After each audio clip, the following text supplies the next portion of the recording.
रोज की तरह नितिन ब्लॉग में सबका हार्दिक स्वागत है। सबके मंगल व उसकी कामना के साथ बड़ों को मेरा सादर नमस्कार, छोटों को मेरा आशीर्वाद। मैं ठीक हूँ, आशा करता हूँ कि आप ठीक होंगे। दोस्तों, आज के रामचरितमानस के उत्तरकांड के प्रसंग में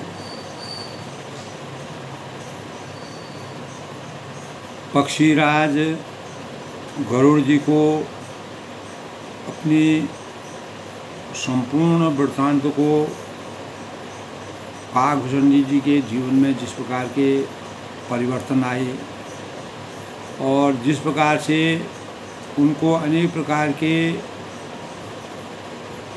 अपने जीवन में उन्होंने सबक लिए, उन सबकों अपनी गलतियों के परिणाम स्वरूप किसी भी प्राणी मात्र के जीवन में अगर कहीं पर हम त्रुटि करते हैं, गलती करते हैं, तो उसके परिणाम स्वरूप हमें गलत किसी भी कार्य का सही ढंग से सदुपयोग न करना और आचार संहिता के अनुसार कार्यों को परिणत न करना, उससे अनेक प्रकार की कठिनाइयों का सामना हमारे जीवन में आ जाते हैं, जिसके परिणाम स्वरूप हमें जीवन के मार्ग को सफल बनाने के लिए परमात्मा की भक्ति में आसीन होने के लिए अनेक प्रकार के सबक मिलते हैं। जैसे कि पक्षीराज गरुड़ जी से कहते हैं वह काकभूषण जी की मेरे अत्यंत नम्र और कोमल वचन सुनकर कपाल मुनि मुझसे आदर के साथ पूछने लगे, हे ब्राह्मण, आप किस कार्य से यहाँ आए?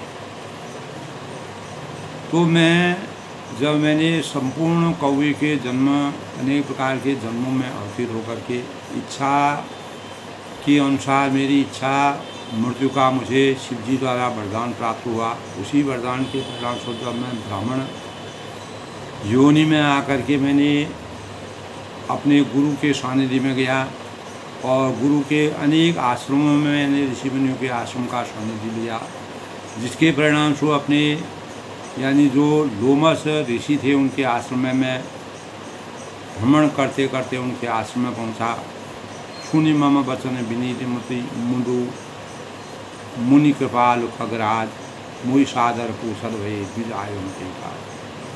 तो उस समय वह ब्राह्मण के रूप में जो है अवतीत होकर के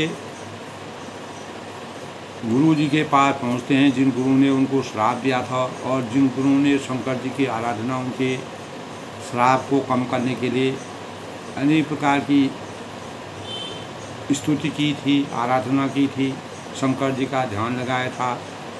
तो तभी वह गरुड़ जी से कहते हैं कि हे गरुड़ जी को पूरा विस्तार से जो काकभूषण जी ने ज्ञान दिया, वह ज्ञान दोस्तों एक गुरु की प्रेरणा से भी बड़ा रहस्य है। तो तभी वह गरुड़ जी से कहते हैं कि मैंने सारे गुरु जी के वचनों का स्मरण करके मेरा मन श्री राम जी के चरणों में लग गया। मैं क्षण क्षण नया नया प्रेम प्राप्त करता हुआ श्री रघुनाथ जी का यश गाता फिरता रहता था। समीर पर्वत के शिखर पर बड़ की छाया में लोमस मुनि जब मुझे मिलते हैं, उन्हें देखकर मैंने उनके चरणों पर सिर नवाया और अत्यंत दीन वचन कहे।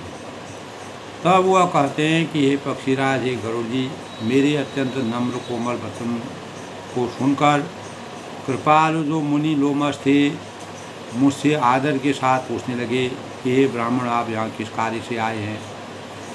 यह तो आश्रम है। और तब मैं कहा, कृपानिधि तुम सर्वज्ञ सुजान। तब मैंने कहा कि हे हुए कृपा निधान, हे मेरे जीवन को कृतार्थ करने वाले, आप सर्वज्ञ हैं और सुजान हैं और भगवान मेरे लिए भगवान से भी बढ़कर हैं। गुरु ब्रह्मा गुरु विष्णु गुरुदेव महेश्वर, गुरु साक्षात परम ब्रह्म तस्मै श्री गुरु। तो मुझे सगुण ब्रह्म की आराधना की प्रक्रिया के संबंध में जो ज्ञान नहीं है, उस ज्ञान की प्राप्ति करने के लिए मैं आपके पास आया हूँ और जिसके परिणाम स्वरूप मेरे जीवन में जो कमियां रही हैं, मेरी 3 प्रकार की जो मुझे इच्छाएं हैं, मानव जीवन में 3 प्रकार की इच्छाएं विशेष होती हैं दोस्तों। पुत्र की इच्छा, धन की इच्छा और मान मर्यादा यश कीर्ति की इच्छा। तो ये गहरी प्रबल जो वासनाएं हैं वह मेरे जीवन से हमेशा के लिए समाप्त हो गई और हृदय में एक यही लालसा अत्यंत बढ़ गई है कि जब राम जी के चरण कमलों के दर्शन करूं तब अपना जन्म सफल समझूं। परमात्मा के भक्ति भावों का मैं जब तक वास्तविक रहस्य उनके निकट तक नहीं पहुंचाऊंगा तब तक मुझे शांति का आभास नहीं होगा। तो जिनसे मैं पूछता हूँ कि हे मुनि, ऐसा कहते ही ईश्वर सर्वभूतमय है, यह निर्गुण मत मुझे नहीं सुहाता है। मैं निर्गुण ब्रह्म को नहीं चाहता हूँ। मैं भगवान निराकार हैं, उनका कोई आकार नहीं है, न रूप है, न रंग है, न गुण है, न शील है। ऐसे भगवान की भक्ति में नहीं करना चाहता हूँ। मैं परमात्मा के साक्षात रूप में उनके रूप रंग गुण शील को देखते हुए जो उनके पूरे शरीर का वृत्तांत है, रहस्य है, शरीर की छटा है, उसको मैं देख करके उनका स्मरण और उनके सानिध्य में रहना चाहूँगा। हृदय में सगुण ब्रह्म पर मेरी अपार प्रीति है। तो दोस्तों हमारे अंतःकरण में जब सगुण ब्रह्म का संचार होता है तो हमारे ज्ञान का वास्तविक परमात्मा का वास्तविक स्वरूप हमको पता होता है। और तब वह कहते हैं कि हे गरुड़ जी, उनमें मैं श्री राम जी के गुणों की कथाएं पूछता हूँ। वे कहते हैं कि मैं हर्षित होकर सुनता हूँ। इस प्रकार मैं सदा सदा श्री हरि के गुणगान सुनता फिरता हूँ। शिव जी की कृपा से मेरी यानी सर्वत्र अबाधित गति थी, अर्थात मैं जहाँ भी जाना चाहता था वहाँ मैं जा सकता था। अबाधित गति इसको कहते हैं। बिना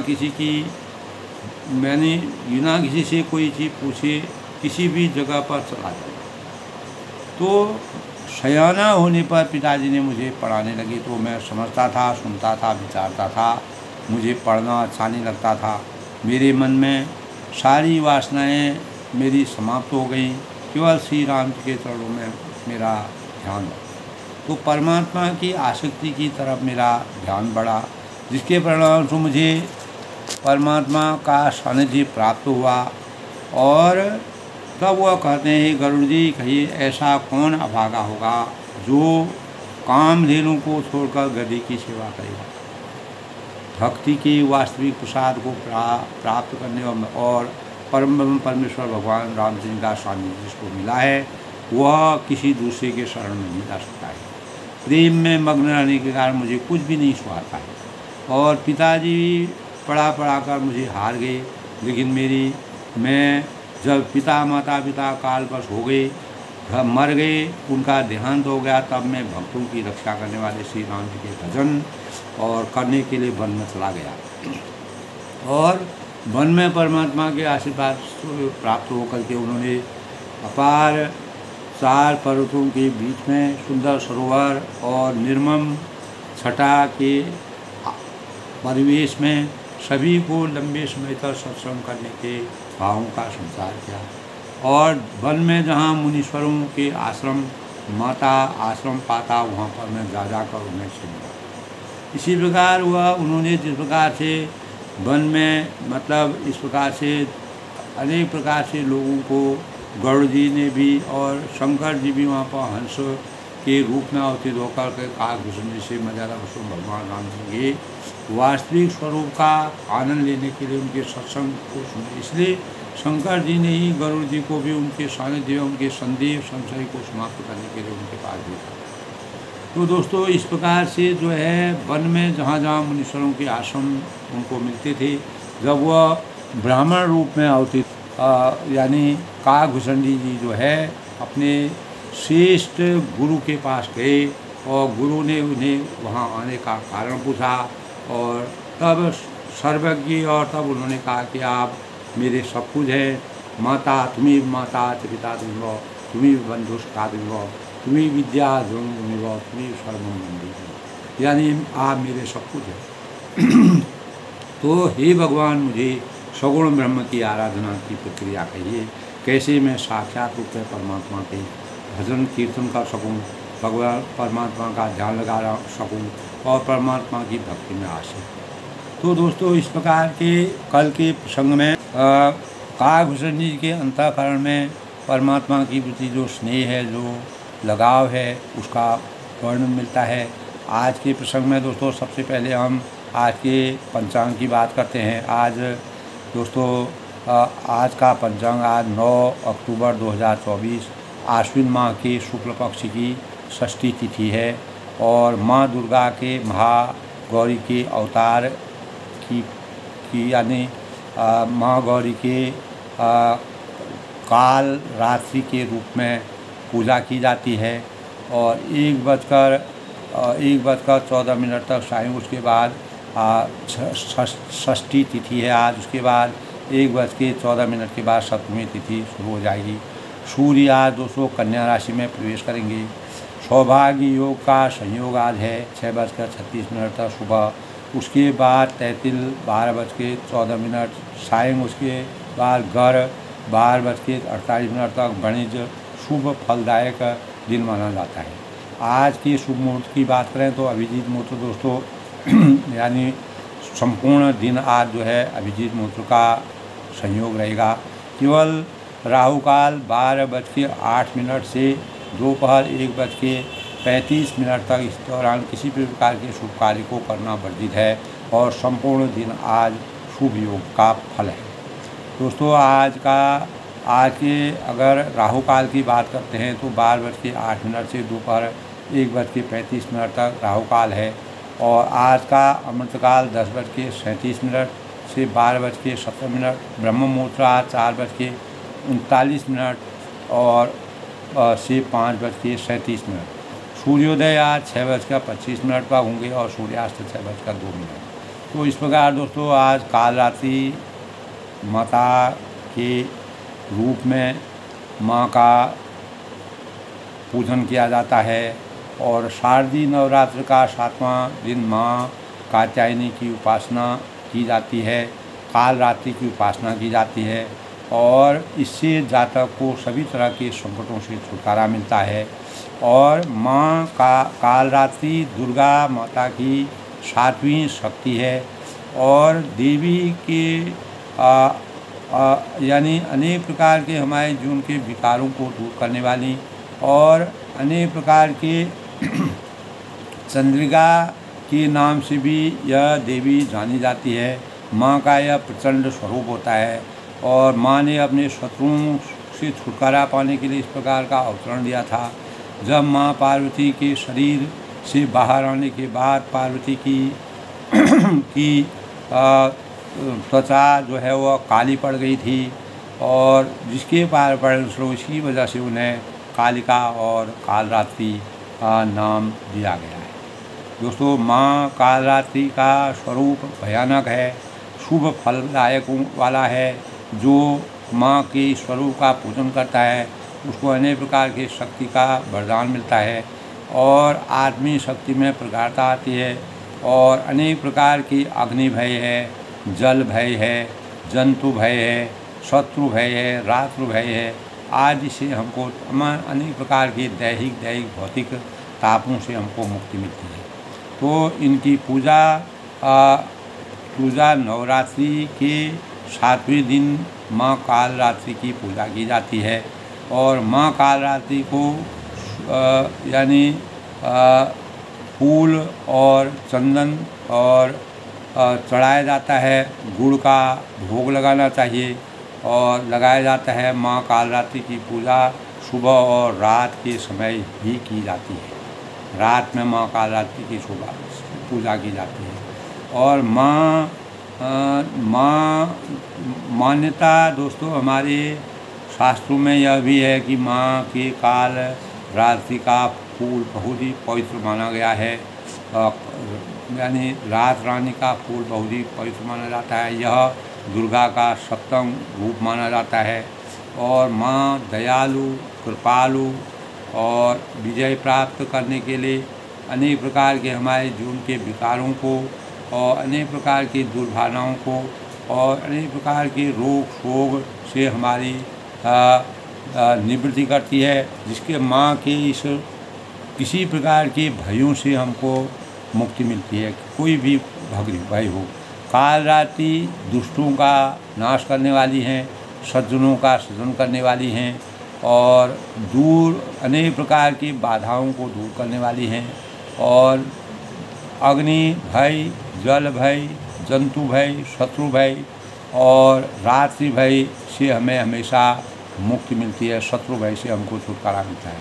तो काल रात्रि जय जय महारानी नवरात्रि की सप्तमी के दिन माँ काल रात्रि की आराधना करने के भाव है। इस प्रकार हम माँ काल रात्रि की पूजा करते हैं। आज ही दोस्तों बुधवार का दिन है। बुधवार का दिन दोस्तों, बुधवार की प्रकृति चर और सौम्य मानी जाती है। भगवान गणेश जी जो प्रथम देव के रूप में जिनकी पूजा की जाती है और पार्वती पुत्र और शिव जी के पुत्र, ज्योतिष के अनुसार दोस्तों यह भगवान गणेश और लाल किताब के अनुसार माँ दुर्गा की पूजा करने का दिन है। कमज़ोर मस्तिष्क के जो लोग होते हैं गणेश जी की उपासना करनी चाहिए। उनकी बुद्धि विवेक में वृद्धि होती है और बुद्धि प्राप्ति का यह दिन माना जाता है और भाग्य के लिए यह दिन दोस्तों सबसे अच्छा होता है। व्यापारिक दृष्टि से जिन लोगों का जो व्यापार करते हैं उनके लिए यह शुभता का दिन माना जाता है। बुधवार को जन्मे जो भी जातक होते हैं वह एनर्जेटिक होते हैं, प्रभावशाली होते हैं, मधुर वाणी वाले होते हैं और भगवान बुध को दूर्वा अर्पण करना चाहिए और भोग उनको दोस्तों यानी मोदक का भोग लगाना चाहिए। विद्या के रूप में माँ और गणेश जी का आशीर्वाद प्राप्त करने से हमें अनेक प्रकार के शुभता के भावों का संचार होता है।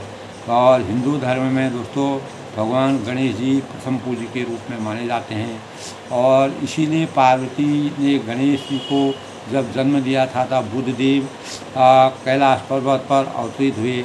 इसलिए बुद्धदेव ने विनायक यानी जो विनायक गणेश जी को कहा जाता है उनके दर्शन के और विद्या बुद्धि और सुकृति के मानक माने जाते हैं। और गणपति प्रेरक उदाहरण अनेक मंत्र हैं, यानी ओम वक्रतुंडं महाकाय सूर्यकोटि समप्रभु निर्विघ्नं कुरु मे देवी सर्वकार्येषु सर्वदा ओम गण गणपति नमः। गजाननं भूतगणासेवितं कपितजम्बू फलसारभक्षणं उमा सुतुं शोक विनाशकारकं नमामि विघ्नेश्वर पार्वती। इसलिए सबसे पहले भगवान गणेश जी गणपति नमः का जाप करना चाहिए। गजाननं भूतगणासेवितं का पाठ करना चाहिए। गणपति का पाठ करना चाहिए। गणपति प्रेरक अनेक मंत्र हमारे बुद्धि और धैर्य के साथ बाधाओं का निवारण करते हैं। ज्ञान की प्राप्ति होती है क्योंकि जीवन में अनेक प्रकार के भगवान गणेश जी को कुंजी के रूप में माना जाता है। गणेश जी की बुद्धि के जीवन में अनेक प्रकार जो चुनौतियाँ उनको समाप्त करते हैं। गणेश जी के नियम विधि पूर्वक गणेश जी का पूजन करने से गणेश जी को दुर्वा अर्पण करना चाहिए। माता लक्ष्मी के दत्तक पुत्र के रूप में गणेश जी को माना जाता है। गणेश जी और माँ लक्ष्मी का वरदान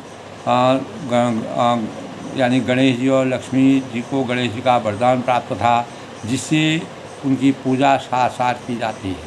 इसलिए हम दीपावली उगा पुण्य तिथियों में गणेश जी का और लक्ष्मी माँ का पूजन करते हैं और उनके पास लक्ष्मी पूर्ण रूप से रहती है। और गणेश और लक्ष्मी की पूजा करने से हमारे जीवन में धन धान्य की पूर्ति होती है। गणेश हिंदू हाथी देवता जिनका वाहन माना जाता है, जो सुरक्षा किसी भी बाधाओं से हटाने का और दूर करने के भाव होते हैं। तो ऐसा शास्त्रों का विधान है कि कलयुग में गणेश जी का अवतार यानी उसका नाम धूमकेतु के रूप में समाज में बुराइयों को दूर करने के लिए लोगों को यानी सद्बुद्धि देने के कार्य के रूप में गजानन भगवान और इसके अवतार के रूप में प्रकट होंगे। गजाननं गज गजनायकं विघ्ने वक्रतुंडाय धीमहि यन्नो दंतो प्रचोदयात्। गजाननं भूतगणाधिसेवितं कपिजम्बूफलसारभक्षं उमा सुखं शोक विनाशकारकं नमामि विघ्नेश्वर पादपं। इस प्रकार गणपति देवता का पूजन करने से हमारे जीवन में अनेक प्रकार की शुभता का संचार होता है और जीवन में हमेशा हमारे जीवन में गणेश जी का आशीर्वाद मिलने से हम अनेक प्रकार के शुभ फलों की प्राप्ति करते हैं और मनोवांछित कामनाओं की पूर्ति हमारी होती है। इसलिए हमारे भारतवर्ष में किसी भी शुभ कार्य को करने से पहले सबसे पहले गणेश जी का पूजन किया जाता है। गणेश जी अपने माता पिता के परम भक्त थे।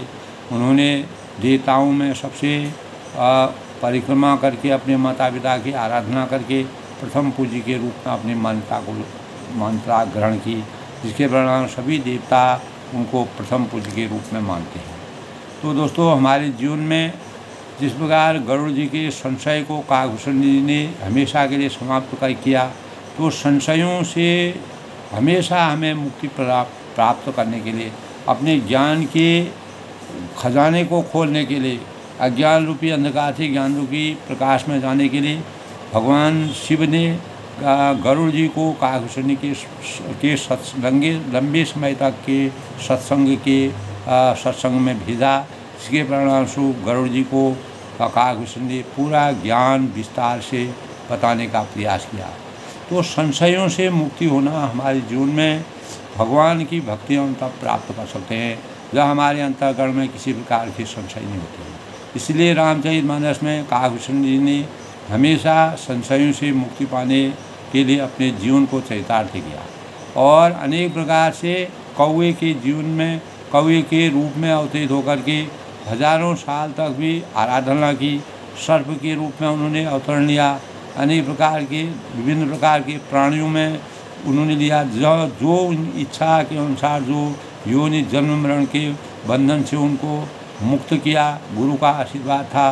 भगवान शिव ने उनको इच्छा मृत्यु के अनुसार जन्म मृत्यु को प्रदान किया और जहाँ भी वह जाना चाहते थे वहाँ वह जा सकते थे। तो इसी प्रकार जब अपार ज्ञान की वृद्धि होगी तब वह ब्राह्मण के रूप में अपने गुरु के जो लोमेश ऋषि जिन्होंने उनको शुरू में श्राप दिया था, क्योंकि उस समय काकभूषण जी अज्ञान रूपी अंधकार में डूबे हुए थे। उनके अज्ञान के पर्दे को खोलने के लिए गुरु ने जिस प्रकार से खुद उनको श्राप दे करके भी उनको अपने सानिध्य में दिखा, उनको ज्ञान देने का प्रयास किया। और शंकर जी के ने जब उनको गुरु की का सम्मान न करने पर जो श्राप दिया, उससे भी उनको अनेक प्रकार के सबक मिले। तो दोस्तों, हम अपने जीवन में कोई भी मानव है अगर गलत कार्य करता है, हम अपने गुरुजनों का माता पिता का आदर भाव सम्मान नहीं करते हैं, तो हमें अनेक प्रकार की यातनाएं मिलती हैं। उन यातनाओं से गुजर के हमको आगे बढ़ना पड़ता है, उससे हमें सबक मिलता है।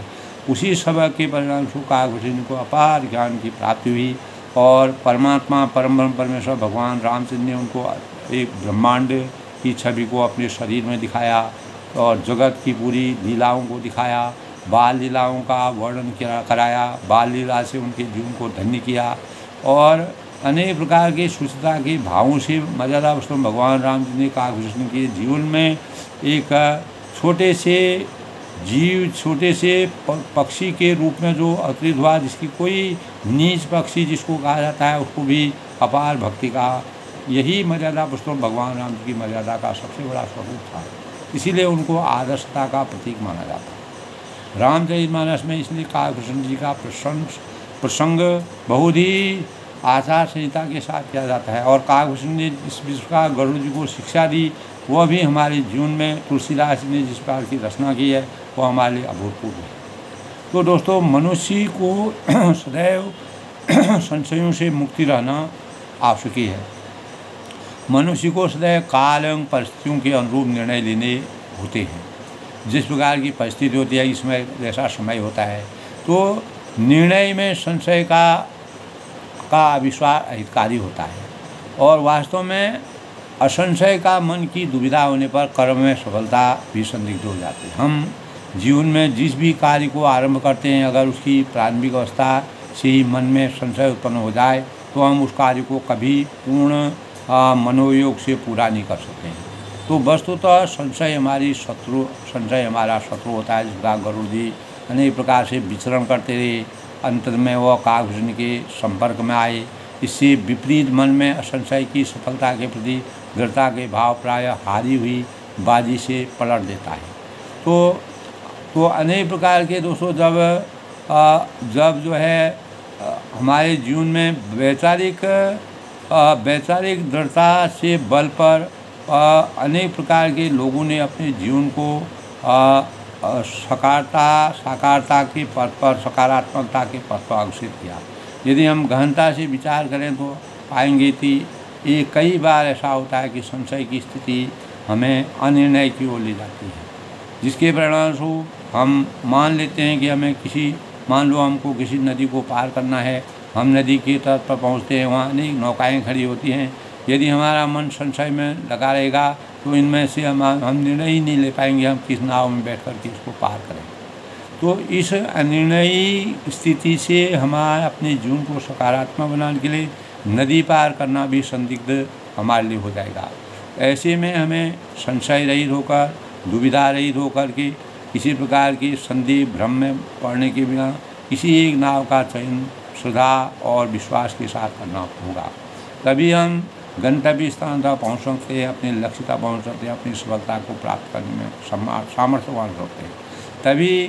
तभी गीता में 204 अध्याय में गीता में भगवान श्री कृष्ण कहते हैं कि जो अज्ञानी लोग होते हैं, जो श्रद्धा रहित होते हैं, जो संशयवान होते हैं, उसका नाश हो जाता है। क्योंकि जीवन मार्ग के चयन और पालन में असंशय होना आवश्यक है। क्योंकि जो व्यक्ति संशय के भाव से मुक्त हो जाता है, वह सत्य से सकारात्मक या साक्षात्कार करने में सक्षम हो जाता है। तो सत्य का साक्षात्कार करके अपने जीवन को चरितार्थ करना, यह काकभूषण जी ने गरुड़ जी को अपने सत्संग से सिखाया। इसलिए जीवन में संशय से मुक्त होना हमारे जीवन के लिए एक वरदान के रूप में। तो दोस्तों, इस प्रकार रामचरितमानस के प्रसंग में तब कृपा निधि जब काकभूषण जी अपने गुरु के ब्राह्मण के रूप धारण कर करके सभी प्रकार की यातनाओं को और अनेक प्रकार के जन्मों में जन्म लेने के बाद अंतरोगता जब उनको ज्ञान की प्राप्ति होती तब वो गुरु के शरण में आते हैं और पूछते हैं कि भगवान की आराधना करना मुझे निर्गुण रूप में नहीं सगुण रूप में किस प्रकार से परमात्मा के नज़दीक तक पहुँचा सकता है, परमात्मा के हृदय में बस सकते हैं, वह विधि मेरे को बताइए। तो इसी प्रसंग में दोस्तों, तब मुनि रघुपति गुण गाथा कहे कछु सादर खगना था, ब्रह्म ज्ञान रत मुनि विज्ञानी मोहि परम अधिकारी जानी। यानी तब हे मुनीश रघुपति गुण गाथा, तब मैं पक्षीराज मुनीश्वर, तब वह गरुड़ जी को बताते हैं कि मुनीश्वर श्री रघुनाथ के गुरु की मुनि से जो मुनि के आश्रम में पहुंचा, जो मेरे गुरु थे, यानी लोमेश गुरु थे, और गुणों की कुछ कथाएं आदर सहित उन्हें मेरे को विचार करके कही, सुनाई, और मेरे ज्ञान को सगुण ब्रह्म की उपासना किस प्रकार की जाती है, ब्रह्म ज्ञान रत मुनि विज्ञानी, ब्रह्म ज्ञान परायण विज्ञान वान मुनि मुझे परम अधिकारी जानकर क्या कहा, लागे करण ब्रह्म उपदेशा, ब्रह्म का उपदेश करने लगे। ब्रह्म की प्राप्ति कैसे होती है, ब्रह्म तक हम कैसे पहुंच सकते हैं। तो तब उन्होंने कहा, अज अद्वैत अगुण हृदय सा, जो अजन्मा हैं, अद्वैत हैं, निर्गुण हैं, हृदय का स्वामी अंतर्यामी हैं, अकल अनीह अनाम अनुपा, उसे कोई बुद्धि के द्वारा माप नहीं सकता, अपनी बुद्धि से उसका मापन नहीं किया जा सकता है। अनुभव गम्य अखंड अनुपा, और वह इच्छा रहित, नाम रहित, रूप रहित और अनुभव से जानने योगी अखंड उपमा रहित। तो मन गोतीत अमल अविनाशी, निर्विकार, निरवधि सुखराशि, सोते हैं तो ही कोई नहीं भेदा, बाद बीच युगाव नहीं भेदा। वह मन, तब कागभूषण जी कहते हैं गरुड़ जी से कि वह मन और इंद्रियों से परे जब वह गुरु के ज्ञान को सुनते परमात्मा के साकार दर्शन करने के लिए, इंद्रियों से परे निर्मल, अमल, अविनाशी, निर्विकार, निर्विधि सुख राशि, विनाश रहित, निर्विकार और सीमा रहित और सुख की राशि हैं। सोते ताहि तो ही नहीं भेदा। वेद ऐसा कहते हैं, हमारे वेद साहित्य ऐसा कहते हैं कि वह तू है तत्वमसी, यानी जल और जल की वार बीज यो गाव ही वेदा, जल और जल की लहर की भांति उसमें तुझसे कोई भेद नहीं, कोई भी अंतर नहीं है। यानी विविध भांति मुनि समझावा। अनेक बार अनेक प्रसंगों से मुनि ने मुझे अनेक प्रकार से समझाया और निर्गुण मत मम हृदय न आवा, लेकिन निर्गुण ब्रह्म की उपासना करना और वह मेरे हृदय में कभी भी जन्म जन्मांतर नहीं बैठा। निर्गुण रूप में कैसे भगवान की उपासना की जाती है, उससे मेरा ज्ञान पूर्ण रूप से परिचित नहीं हुआ और मुझे सगुण रूप में ब्रह्म की ज्ञान की आवश्यकता थी। पुनि मैं कहूँ नाय पद शीशा। तब मैंने फिर मुनि के चरणों में सिर नवाकर और उनकी विनय करके कहा कि हे मुनीश्वर, सगुण उपासक कहूँ मुनीषा, मुझे सगुण ब्रह्म की उपासना करें। मैं निर्गुण ब्रह्म को नहीं जानता हूँ, मेरी आस्था नहीं करती है, मुझे विश्वास नहीं है। मुझे केवल जो भगवान का साक्षात स्वरूप है, जो ब्रह्म लीला भगवान ने मेरे को दिखाई, जो भगवान की जगत के चारों जगत के जिस प्रकार की जगत की रचनाएँ, ब्रह्म की इस सृष्टि की रचना उसको दिखाया, उसी की भक्ति में करना चाहता हूँ। राम भगत जल मम मन मीना, मेरा मन राम भक्ति रूपी जल में मछली हो रहा है, जिसका मछली बिना पानी के तड़पती रहती है, अज्ञान रहती है और जल यानी प्राण रहित हो जाती है। उसी प्रकार राम भक्ति के बिना, राम भक्ति को साकार रूप में भगवान के दिव्य दर्शन को प्राप्त करने के मेरा मन, मेरी आत्मा, मेरा शरीर, मेरा भौतिक और जो मेरी आत्मा है वो पूर्ण रूप से जो है मछली बन चुका है। और किमी बिलगाय मुनित्व बिना, उसी में मैं रमना चाहता हूँ, उसी में मैं निमग्न रहता हूँ, उसी भक्ति को मैं चाहता हूँ। हे चतुर्मुनीश्वर, सोई उपदेश कहूँ करिदाया, कृपा करके अपनी कृपा वरदान दे करके दशा में उनसे अलग कैसे हो सकता हूँ, मैं उनसे विरत नहीं हो सकता हूँ। मैं प्रभु के साक्षात स्वरूप को देखना चाहता हूँ और मैं निर्गुण ब्रह्म को न जानता हूँ, न सुनता हूँ, न मेरे मन में कोई इस प्रकार के विचार आते हैं। निज नए न देखूँ लुकराया, आप दया करके मुझे वही उपदेश दिए, उसी प्रकार की भक्ति भाव बताइए, उसी प्रकार के उपदेश दीजिए, जिससे मैं श्री रघुनाथ जी के आँखों देखे जो सुंदर सा उनका शरीर है, उनकी भक्ति की आँखों देखा वर्णन करूं, उन पुस्तकों को सुनूं और अपने जीवन को धन्य बनाऊं और अनेक जन्म जन्मांतर इस जन्म मरण के बंधन से मैं हमेशा मुक्ति प्राप्त करूं और हमेशा परमात्मा के मैं विलीन हो जाऊँ। तो भरी लोचन बिलो के अवधेशा, तब नेत्र भर कर श्री अयोध्या नाथ को देखकर परम ब्रह्म परमेश्वर मर्यादा पुरुषोत्तम भगवान राम जी के अपार स्वरूप को देख कर के, उनके विराट स्वरूप को देखकर तब सुने हूँ निर्गुण उपदेशा, तब निर्गुण का उपदेश सुनूंगा। तो मुनि पुनि कही हरि कथा अनुपा, मुनि ने फिर अनुपम हरि कथा कहकर भगवान की अनोखी लीलाओं का वर्णन कर सगुण मत का खंडन करके निर्गुण का निरूपण किया। तब मैं निर्गुण मत कर दूरी, तब मैं निर्गुण मत को हटाकर काट कर बहुत हट करके सगुण का निरूपण करने लगा। तर्क वितर्क है दोस्तों। काकभूषण जी भगवान मर्यादा पुरुषोत्तम भगवान राम जी की अनन्य भक्ति के रूप में अनेकों देवी देवता भी जिनसे ज्ञान प्राप्त करते हैं, मर्यादा पुरुषोत्तम भगवान राम जी उनको अपनी भक्ति से इस प्रकार से विलीन किया था। जिस प्रकार शहद की को प्राप्त करने से मिठास बढ़ती रहती थी, उसी प्रकार काकभूषण के जीवन में राम रस रूपी मिठास का आनंद था। उसी के सौजन्य से उनके नेत्रों में जल भरकर अयोध्या नरेश जो 14 साल तक वनवास रहे अयोध्या में, जिस प्रकार का उन्होंने मानव हित के कार्य किए और अनेक प्रकार के मानवीय रूप में मर्यादा, संस्कार और महानता के और एक सही आदर्श राजा, आदर्श पति, आदर्श पुत्र, आदर्श यानी राजा और आदर्श पति के रूप में, आदर्श राजा के रूप में जिनका स्वरूप है, उस आनंद को मुझे, वही आनंद मुझे चाहिए। तब मैं निर्गुण मत कर दूरी, सगुण निर्गुण पर करी हट गोरी, उत्तर प्रत्युत्तर मैं कीना, मुनितन भई क्रोध के जीना। तब मैंने निर्गुण मत को हटाकर, काट कर, उसका खंडन करके, बहुत हट करके सगुण का निरूपण किया।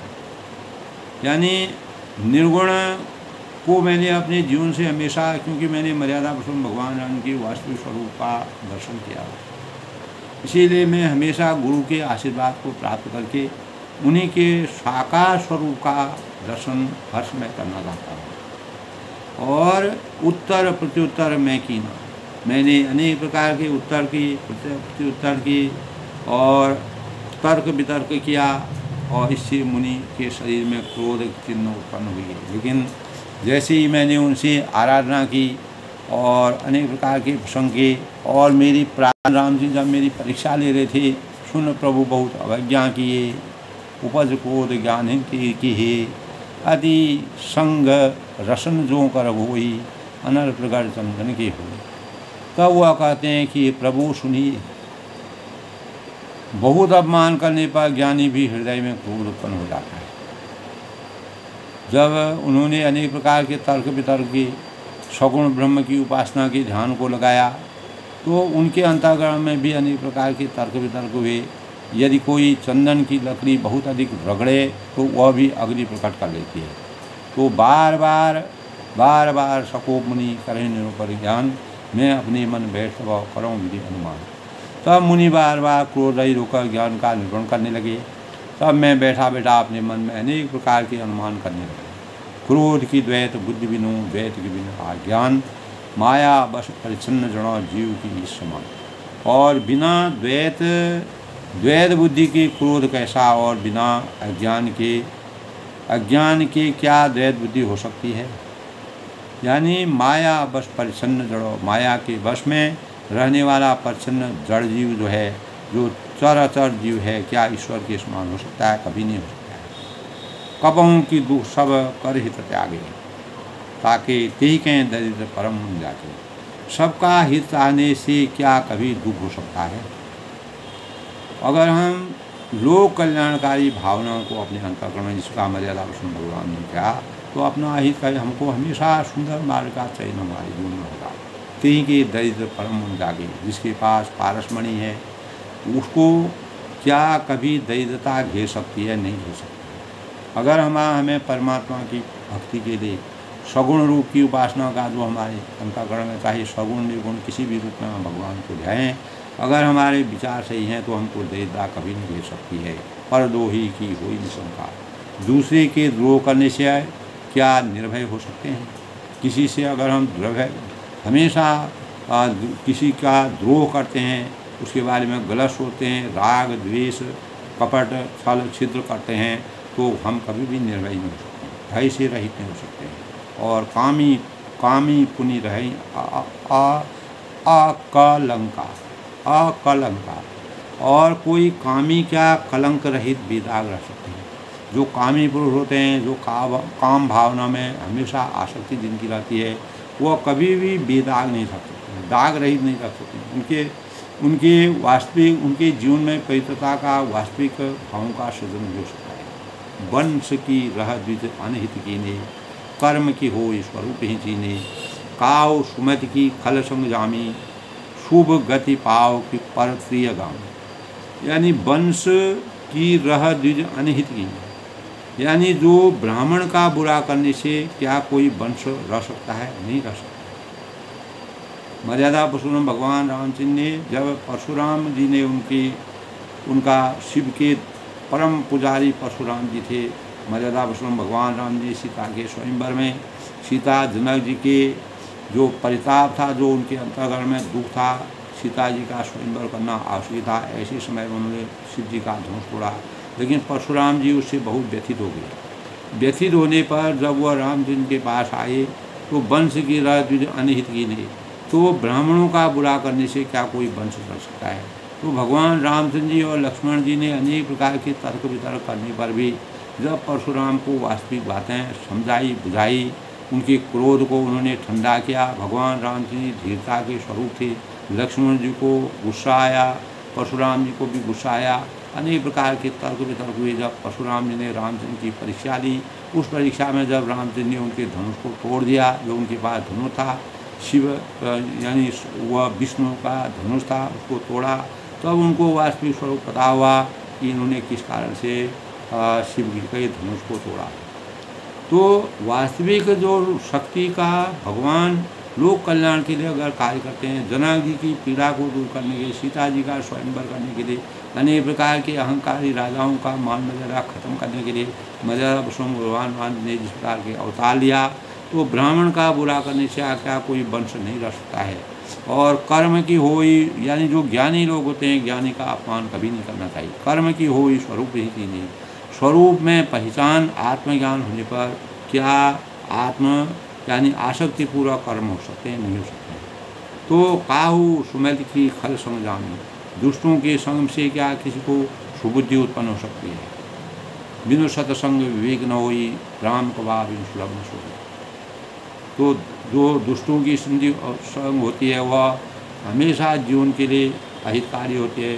जीवन सकारात्मक नहीं होता, नकारात्मक ऊर्जा की तरफ जाते हैं, और इसीलिए सत्संग की ज़रूरत होती है। सत्संग के बिना हम अपने जीवन को धन्य नहीं कर सकते हैं। तो दुष्टों के संग से क्या किसी की सुबुद्धि कभी उत्पन्न नहीं होती, अच्छी बुद्धि हमको नहीं आ सकती है, क्योंकि शुभ गति पाव की परती अगामी, यानी पर स्त्री गामी जो होते हैं, जो स्त्री दूसरी की स्त्री पर अपना अधिकार जमाने करते हैं, दूसरी की स्त्री से काम भावना चाहते हैं, क्या उत्तम वह कभी इस जीवन में उत्तम गति पा सकते हैं। हमको स्त्री की महिमा की वास्तविकता को न जानने वाले आदमी या कोई भी प्राणी है, वह कभी पवित्र नहीं हो सकता है। उसका मार्ग कभी सुयश मार्ग की प्राप्ति नहीं हो सकती है। तो हमें इस प्रकार से जो गुरु ने उनको ज्ञान दिया काकभूषण जी को, काकभूषण जी उसी प्रकार के भव की परई परमात्मा बिंदक, परमात्मा को जानने वाले कहीं जन्म मरण के चक्कर में नहीं पड़ सकते। जिनको परमात्मा का वास्तविक आशीर्वाद प्राप्त हो जाता है, वह कभी भी भवबंधन के चक्कर में नहीं पड़ते हैं। और सुखी की होई कबहू की निंदक, भगवान की निंदा करने वाले कभी भी इस जीवन में सुखी नहीं हो सकते। जो भगवान की अवहेलना करते हैं, निंदा करते हैं, भगवान ऐसे होते हैं जो भगवान को समझते हैं कि ये एक कल्पना है, काल्पनिक चीज़ें हैं, ये कल्पना नहीं है। भगवान का रूप दिव्यमान है। प्रत्येक मानव जीवन जो कितना भी अपार ज्ञान बुद्धि के प्रति पराकाष्ठा को भी परिपूर्ण किया है, वो भी अंततोगता परमाणुवाद की शरण में जाता है। जब हम अपनी जन्म मृत्यु से अपने आत्मा भौतिक शरीर से जब आत्मा छूटती है, तो राम नाम सत्य है जो है हर एक उसमें कहा जाता है। किसी भी धर्म में है, उसका अंतोगता आशय वही रहता है कि राम का परमात्मा का नाम ही सत्य है। और राज की रही नीति बिन जाने, अध की रही हरिचंद्र जाने, भोग की पर परमात्मा बिंदक, परमात्मा को जानने वाला कहीं जन्म मरण के चक्कर में नहीं पड़ सकता है। वो हमेशा अपने जीवन को चरितार्थ कर सकता है, उसका मार्ग हमेशा सुयश रहता है। भगवान की निंदा करने वाला सुखी होई कबहू हरि निंदक, हरि का निंदा करने परमात्मा के बारे में गलत बातों को करने वाला राज के रहे नीति बिना जाने। और जो नीति बिना जाने, क्या कोई राज्य, अगर हम राजनीति धर्म नीति अनेक प्रकार की जो नीतियाँ होती हैं, उन नीतियों से अनभिज्ञ रहते हैं, उसके बारे में जानकारी नहीं होती है, तो हम राज्य की और नीति बिना क्या हम कोई भी राज्य हम नहीं कर सकते। मर्यादा पुरुषोत्तम भगवान राम जी जब अयोध्या का राज्य शासन प्राप्त किया था, शासन को चलाया था और नीति और मर्यादा के अनुसार कार्यों को करने के लिए संपन्नता प्राप्त की। और वन में 14 वर्ष के वनवास के दौरान भी अपनी मर्यादा और नीति का कभी भी उल्लंघन नहीं किया। अपने माता पिता की आज्ञा का उनके अनुसार जो उनके वचन थे, उनके जो संकल्प थे, उसको नीति के रूप में उन्होंने हमेशा धारण किया, अपने जीवन में अपनाया। तो अग की रहाई हरिचरित बखाने, श्री हरि के चरित्र वर्णन करने पर क्या पाप रह सकते हैं। तो भगवान के श्री हरि के चरित्र का वर्णन करने पर क्या पाप रह सकते हैं। हम अगर परमात्मा की भक्ति में पूर्ण रूप से आसक्त हों और परमात्मा में हमारा अपार ध्यान हो, हम परमात्मा की आसक्ति में परिपूर्ण हों, हम तन मन और वचन से परमात्मा में अपना विलीन हों।